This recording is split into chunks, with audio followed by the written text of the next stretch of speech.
vừa uống anh quên bao buồn phiền. Tình gì trong quán bia ôm vừa uống vừa quên buồn phiền. Tình gì đâu hết đêm nay mai thì ta tính tiền ta lại vào. Nhà thì vợ yêu con đau, vui thì anh hưởng chứ sao ai lo.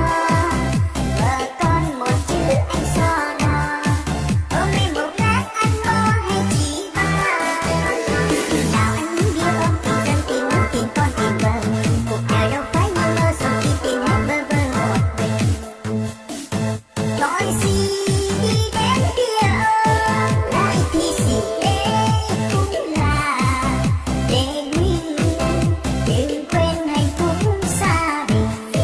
Vui bên người khác chứ vợ mình anh lo cha.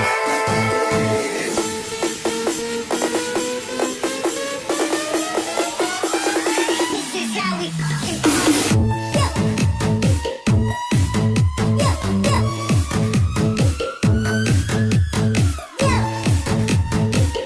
Vì thứ sáu ai nói mới nghe, vì thứ bảy đặt xe lỗi nước, vì thứ chín chân trước đi quỳ, vì thứ chín còn đi mà cày, vì thứ mười có thể cả nhà.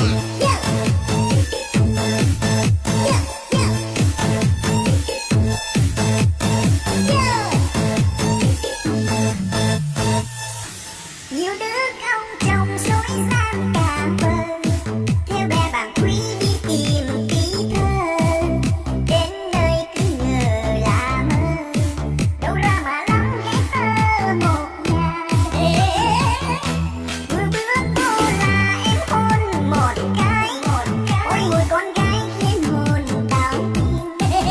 Quán em đúng thật là quán tim, vừa ôm vừa uống anh quên bao buồn phiền. Trong quán bia ôm vừa uống vừa quên buồn phiền. Tình gì đâu hết đêm nay mai thì ta tính tiền ta lại vào. Nhà thì vợ yêu con đau, vui thì anh hưởng chứ sao ai lo. Vợ con một chữ anh so đo, hôm nay một lát anh lo hay chỉ ba. Nào trong quán bia ôm tình anh là gái tình em là tình, để rồi sao giấc mơ kinh tình tan tình quê lưng tình. Giấc mơ sao